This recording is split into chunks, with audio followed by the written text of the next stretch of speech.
G'day cocktail lovers, I hope you've been keeping well. I myself, as I record this, am in a little short, sharp lockdown. I'm hoping it's short, 5 days of being really quite restricted because we've had a little outbreak in one of our quarantine hotels. I think there's 14 or 15 cases as I go there. I know in a lot of places in the world people are going to go, you're freaking out because of 14 or 15 cases?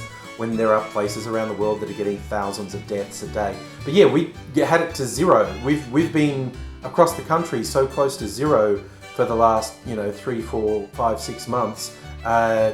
It's freaky when it rears its ugly head because we saw in Melbourne particularly how quickly it spreads if you don't stomp on it. So we stomp on it. So I'm lucky. I'm always at home making cocktails anyway. So here I am, and I'm making this one.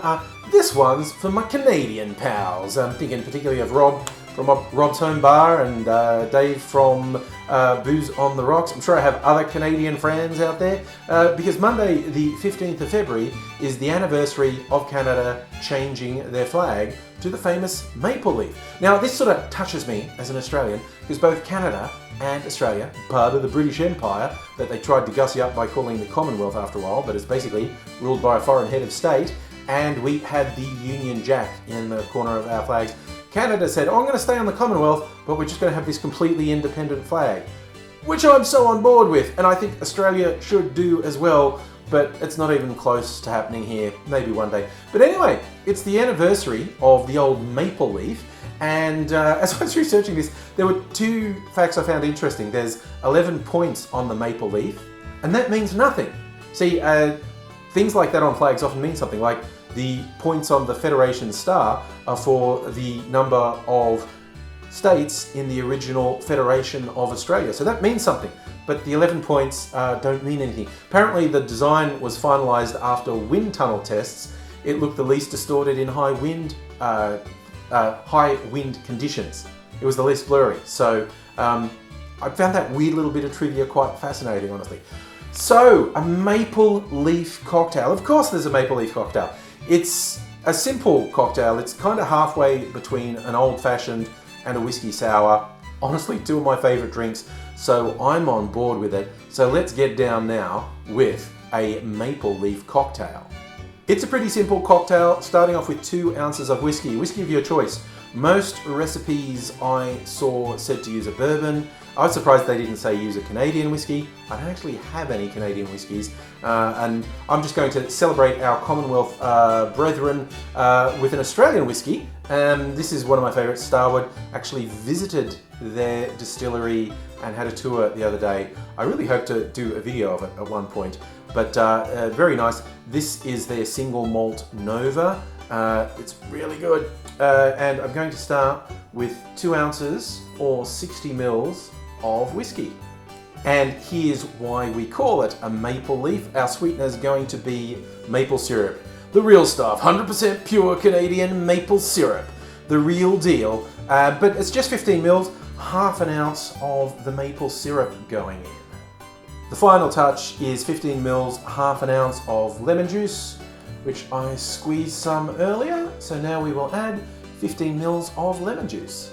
We add ice to our shaker, put it together, bang it in hard, give that a good solid shake for 10 or 15 seconds. Now we strain that into a rocks glass, old-fashioned glass, they're often called, with some nice clear ice in there. It's a very interesting colour it's gone. The maple syrup has done that. I noticed as I put the maple syrup in, because I don't use it very often in cocktails, it is much thicker than your average sugar syrup. It's much thicker than most of the sweeteners I use. It's thicker than the agave syrup I use. But it's blended quite well. It's given it an interesting colour. It's almost like a beer. But now, how different is this from my normal sort of whiskey sours?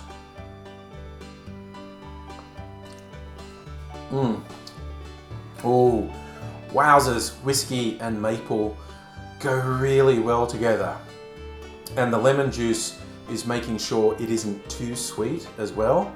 I think just as an old-fashioned would work as well. Do whiskey, maple syrup, maybe slightly less maple syrup in that case. I put 15 mils, maybe put 10 mils in if you're doing it as an old fashioned.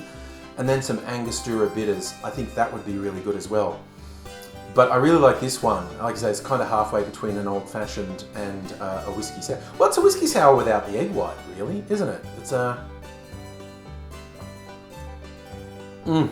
Yes, to my comedian, this is my first drink of the evening. That is a really bad sign. Anyway, to my Canadian pals, it's not your National Day. We're not singing any anthems, but I do think it's worth recognising you threw off the shackles somewhat of empire with creating your own flag. I do long for the day the same thing happens in Australia. Until then, I'll just live vicariously through the maple leaf, and maybe you will too. And so I hope you enjoyed that, and I hope to see you again soon. So if you're not already subscribed to the channel, it would be great if you did. Hit the little notification bell so you know when I upload videos, because I do it on the regular, and try and have a bit of diversity, some old favourites, some things that you may not have heard of, and some original creations. I would love to see you back, but in the meantime, look after yourself, look after people around you, stay well, stay safe as much as possible in this really weird world we live in now, and until I see you again, cheers!